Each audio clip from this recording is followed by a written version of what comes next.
My name is Cami. Welcome back to Classics and Cats.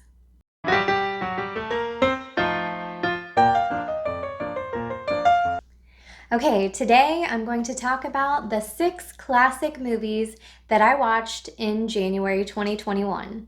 The first movie that I watched in January 2021 was Of Human Bondage, featuring Bette Davis and Leslie Howard as the 2 stars in this film.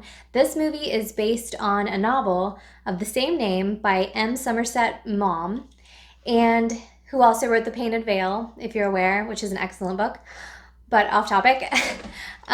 So Of Human Bondage is kind of, as far as the movie goes, I haven't read the novel yet, but as far as the movie goes, it's kind of tragic. It's about this guy who is trying to become a doctor, and he kind of falls for this waitress who's kind of soulless and heartless. She's just kind of out for herself, and for whatever reason, he's drawn to her, falls for her, is willing to give up everything for her, and she just strings him along, tears him apart. It's brutal to watch, honestly. It kind of displays how toxic relationships can be, and interesting to think about what draws people to one another and why people can't break apart from each other when they know they're bad for one another, especially when, at some point, if they're introduced to someone that's a much better fit for them, a much healthier fit for them, and they're still drawn to this toxic person. So this movie will make you angry, or at least it made me angry. If it's one of those movies where you're just like yelling at the screen, like, why are you doing this? Like, leave her, go away, whatever. And so it's one of those films. So if you like that type of movie, you're gonna love this. So give it a chance. But yeah, it's definitely infuriating to watch. People in self-destruction mode. And this is definitely an example of that. I can't wait to read the book at some point, but for now, I just have seen the film. Bette Davis is amazing. There's this one dialogue where she just kind of loses it and she's just spitting venom, and it's scary to watch. She is a powerhouse actress, which I'm sure you know, but to watch that scene, you'll know exactly which scene I'm talking about when it happens. It's just like you feel it, and yeah, it's a good one. It's a good example of her, the spectrum of her acting ability. And Leslie Howard, he is from Gone with the Wind. He was Ashley in Gone with the Wind, so if you're familiar with that film, he plays kind of a weaker character, soft, compassionate. And so watching him be destroyed by this woman is just painful, but enjoyable. So somehow. So give it a chance if you like that type of thing. Also, Of Human Bondage was from 1934. I didn't mention that before. The next film I watched is from 1936, and that was Camille, featuring Greta Garbo and Robert Taylor. Yes, with Lionel Barrymore. And it is based on the book or novel by Alexandre Dumas' son. Alexandre Dumas wrote The Count of Monte Cristo, The Three Musketeers. His son wrote a book called Camille. It was originally written in French, so it has a different name. I'm not going to try to say it in French and get laughed at, but you can find it. I took French in high school. I can't believe I'm failing at this. But yes, so that's it. By Alexandre Dumas fils, which it means son in French. So yeah, it was written by Alexandre Dumas' son. I have read that novel, and I didn't love it. I didn't connect with it. I just didn't see the bond between the two main characters. I didn't feel it. I didn't understand why. I guess there wasn't that development where you're like, okay, I understand why these two people are drawn to each other and love each other. I didn't feel that. I didn't get that from the book. But watching the movie with Greta Garbo and Robert Taylor, I did feel that a little bit more.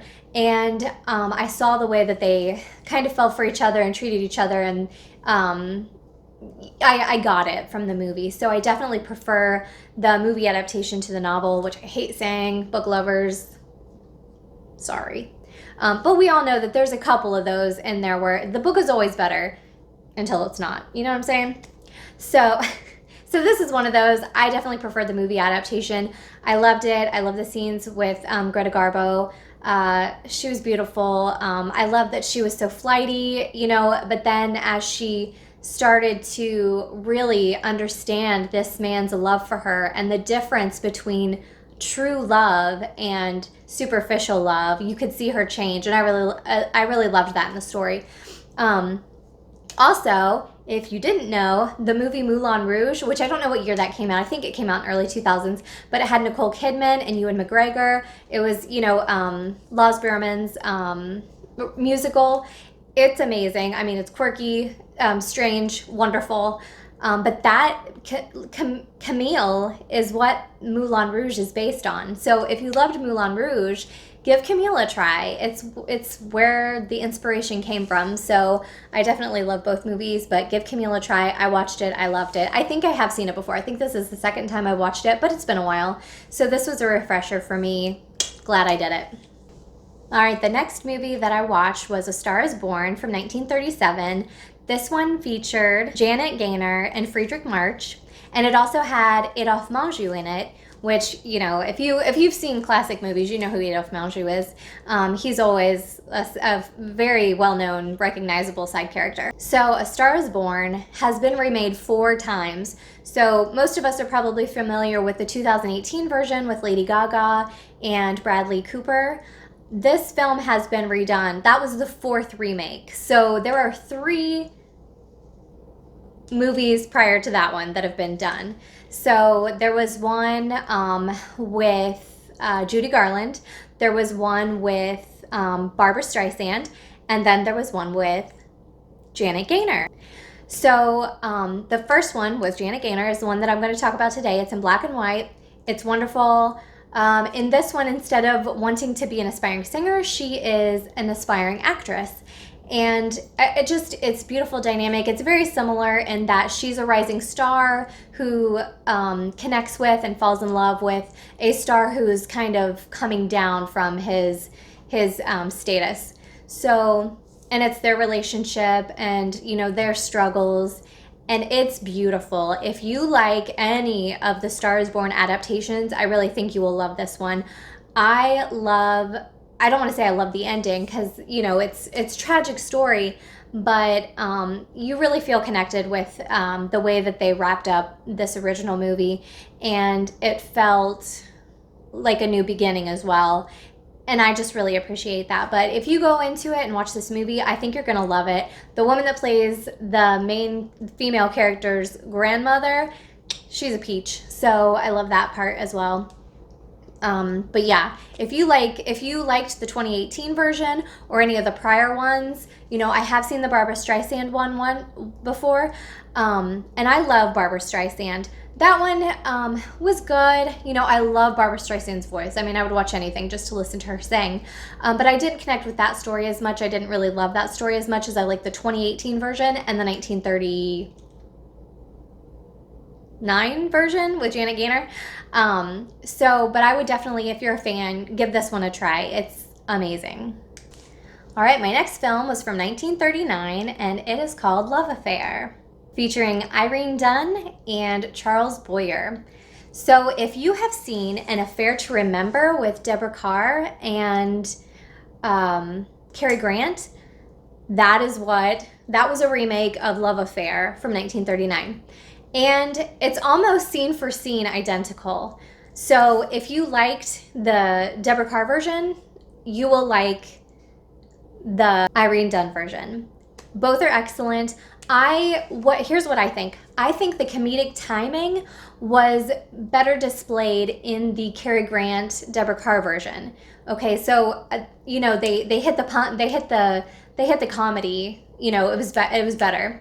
But I think the emotional side of it was better captured in the 1939 version. The ending really got me in the 1939 version. So I love both of them. They're both amazing in their own right.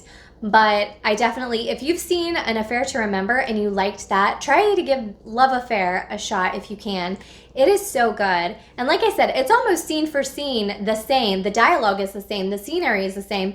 You know, the 1939 one is shot in black and white, and An Affair to Remember is shot in color. But Aside from that, it's very similar. But like I said, I think the comedy is caught better in the newer one with Deborah Carr, and I think the emotional side of it, the romance, is caught better in the 1939 version. So try them both and let me know what you think. If you agree with me, let me know below. Okay, my next one is called Little Lord Fauntleroy. When I was a kid, I watched an adaptation that Feature Films for Families did. If you grew up watching Feature Films for Families and you know what I'm talking about, please comment down below because we're a special group. But anyway, so I grew up watching that adaptation, and I didn't know much about it other than I watched the story, and I didn't think of where it came from or what inspired it, or that there were previous versions. I didn't have any background into that. Well, lo and behold, I find out that Little Lord Fauntleroy was written by Frances Hodgson Burnett, the woman that wrote A Little Princess. I couldn't believe it.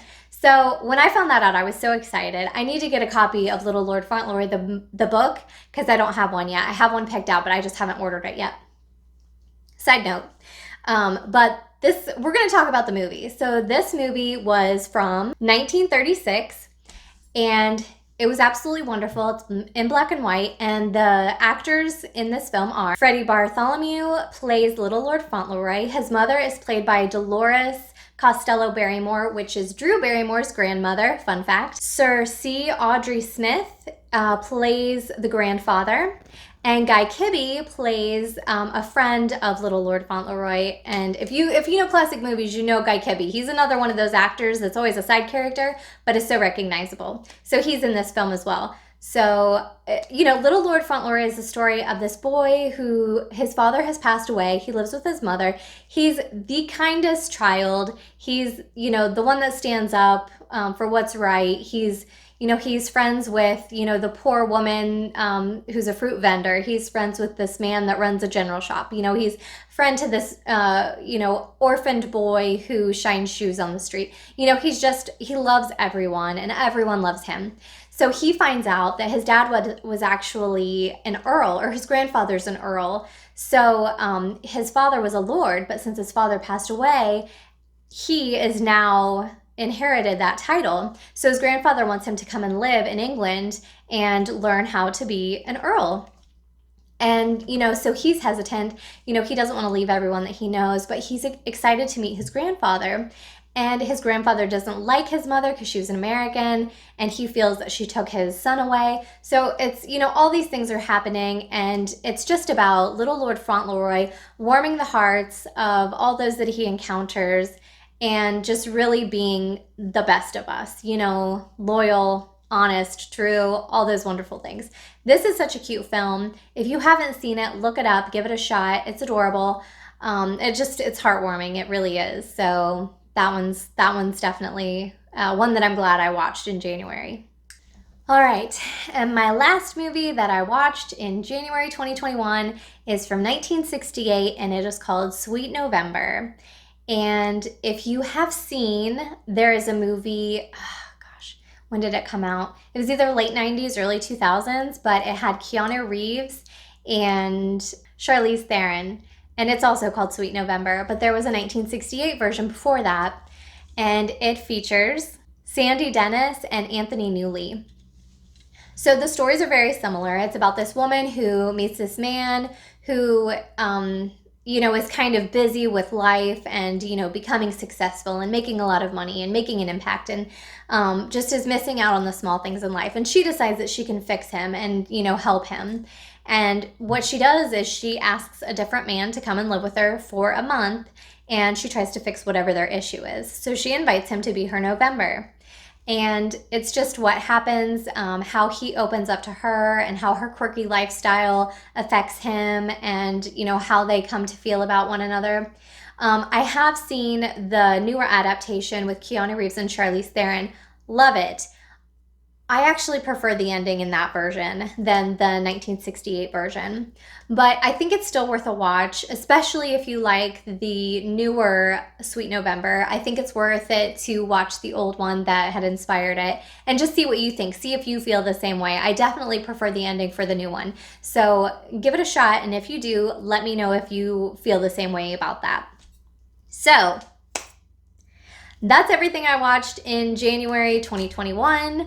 I have been watching some movies in February, so I will post that video at the end of the month and let you know what's on the list for February. So comment down below so we can have a chat about these movies if you've seen any of them or if you plan to watch any of them based on this review. And I hope I see you all very soon. Bye.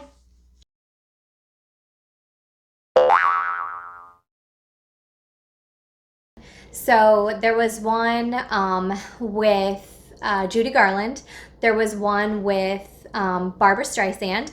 And then there was one with Janet Gaynor. Yes, Janet Gaynor. But it had Keanu Reeves and what's her name?